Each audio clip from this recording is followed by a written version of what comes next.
Hi hello ನಮಸ್ಕಾರ, ಮತ್ತೊಂದು ವಿಡಿಯೋಗೆ ಸ್ವಾಗತ.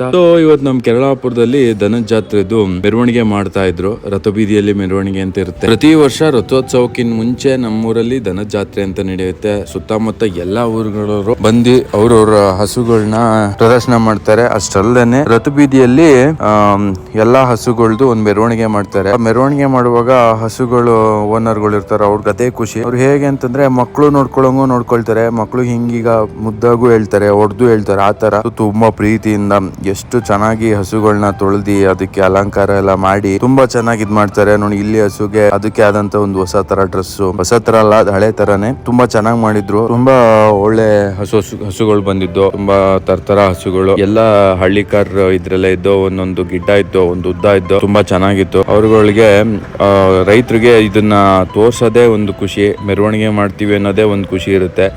ನೋಡಿ, ಇದು ನಮ್ಮೂರಿನ ಯಾವಾಗ್ಲೂ ನಡೆಯತಕ್ಕಂತ ಒಂದು ಏನ್ ಹೇಳ್ತಾರೆ ವಾಡಿಕೆ ಅಂತ ಹೇಳ್ಬೋದು ಇದನ್ನ. ಸೊ ಎಲ್ಲಾ ಹಸುಗಳನ್ನ ಒಂದು ರಥ ಬೀದಿಯಲ್ಲಿ ಎಲ್ಲಾರ ಮನೆ ಮುಂದೆ ಕರ್ಕೊಂಡು ಹೋಗಿ ಎಲ್ಲರಿಗೂ ಪ್ರದರ್ಶನ ಮಾಡ್ತಾರೆ. ಅಷ್ಟಲ್ಲದೆ ಮನೆಗಳಲ್ಲಿ ಎಲ್ಲಾ ಮನೆಗಳು, ಒಬ್ಬೊಬ್ರು ಮನೆಗಳು ಎಲ್ಲಾ ಹಸುಗಳಿಗೂ ಪೂಜೆ ಮಾಡಿ ಅಕ್ಷತೆ ಎಲ್ಲ ಹಾಕಿ ಅವಕ್ಕೆ ಹಣ್ಣುಗಳು ದಾನ ಮಾಡೋದು ಅಥವಾ ಅಕ್ಕಿ ಕೊಡೋದು. ಸೊ ಈ ತರ ಮಾಡೋದ್ರಿಂದ ಎಲ್ಲರಿಗೂ ಅವ್ರಿಗೆ ಆದಂತ ಒಂದು ಖುಷಿ, ಎಲ್ಲ ರೈತರಿಗೂ ಖುಷಿ. ಮತ್ತೆ ನಮ್ಮೂರಲ್ಲಿ ಆಲ್ಮೋಸ್ಟ್ ಎಲ್ಲಾರ ಮನೇಲೂ ರೈತರೇನೆ. ಅಷ್ಟೇ ಅಲ್ಲದೆ ಹಸುಗಳ ಮೆರವಣಿಗೆ ಅಷ್ಟೇ ಅಲ್ಲದೆ ಎಲ್ಲಾ ತರದ ಡೋಲು, ಜನರಿಗೆ ಖುಷಿ ಆಗ್ಲಿ, ಜನರನ್ನ ಸೆಳೆಯೋಣ ಅಂತೇಳಿ ಡೋಲಿನ ವ್ಯವಸ್ಥೆನೂ ಮಾಡಿದ್ದಾರೆ. ಒಳ್ಳೆ ನಮ್ಮೂರವ್ರೆ. ಮತ್ತೆ ನಮ್ ಕಡೆ ಎಲ್ಲ ಬೇರೆ ಕಡೆಯಿಂದ ಕರ್ಸೋದೆಲ್ಲ ಕಮ್ಮಿ. ನಮ್ಮೂರಿನ ಟಮಟೆ ಅವ್ರದ್ದು ಒಳ್ಳೆ ಬೀಟ್ಸ್ ಇದೆ, ಕೇಳ್ಕೊಂಡ್ ಬನ್ನಿ.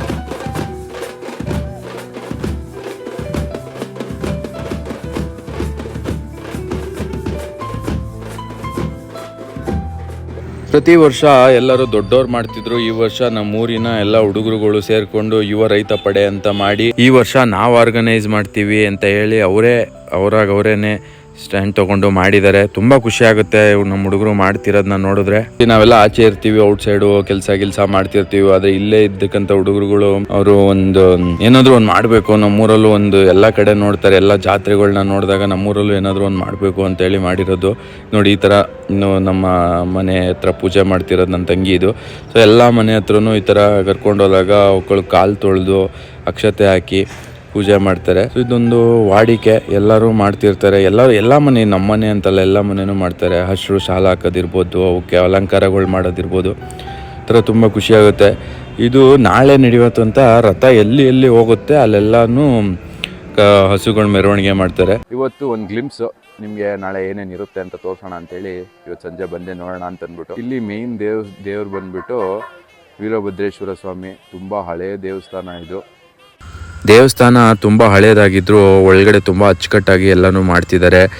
ಈ ಕಂಬಗಳು ನೋಡಿದ್ರೆ ಹೇಳ್ಬೋದು ಎಷ್ಟು ಹಳೆಯ ದೇವಸ್ಥಾನ ಇದು ಅಂತ ಹೇಳಿ. ಪೂರ್ವ ಸಿದ್ಧತೆಗಳೆಲ್ಲ ನಡೀತಾ ಇದೆ. ಎಲ್ಲ ಹೂವಿನ ಅಲಂಕಾರಗಳು, ಹಣ್ಣಿನ ಅಲಂಕಾರ ಎಲ್ಲಾನು ನಡೀತಾ ಇದೆ. ಮತ್ತೆ ನಮ್ಮ ಅರ್ಚಕರ ಹತ್ರ ಕೇಳೋಣ ಬನ್ನಿ ಏನೇನು ನಡೀತಿದೆ, ಹೇಗೆ ನಡೆಯುತ್ತೆ ಅಂತೇಳಿ. ಅರ್ಚಕರೇ ನಮಸ್ಕಾರ. ನಾಳೆ ರಥೋತ್ಸವ ಇರುತ್ತೆ, ಹೇಗೆ ಯಾವ ಥರ ಸಿದ್ಧತೆ ನಡೀತಾ ಇದೆ? ಪೂರ್ವಭಾವಿ ಸಿದ್ಧತೆ ಅಂದರೆ ಇವತ್ತು ಮಧ್ಯಾಹ್ನದಿಂದಲೇ ಹೂವಿನ ಅಲಂಕಾರ ನಡೀತಾ ಇದೆ.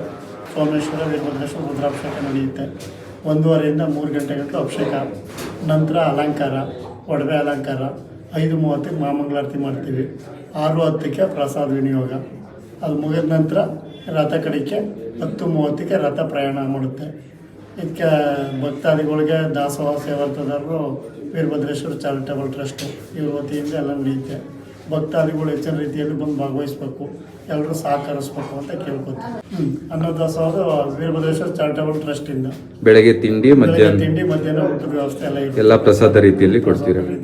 ಊಟದ ವ್ಯವಸ್ಥೆನೆ. ಸಂಜೆ 5 ಗಂಟೆ ಗಂಟೆ ಪ್ರಸಾದ ಸಿಗುತ್ತೆ ಭಕ್ತಾದಿಗಳಿಗೆ. ಸಂಜೆ ರಥೋತ್ಸವ ಎಲ್ಲ ಮುಗಿದ್ಮೇಲೆ ಸಂಜೆ 7:30ಕ್ಕೆ ರಥದಿಂದ ಸ್ವಾಮಿ ಇಳಿಸ್ತೀವಿ. ಇಳಿಸಾದ್ಮೇಲೆ ಶಾಂತೋತ್ಸವ ಮಾಡ್ತೀವಿ.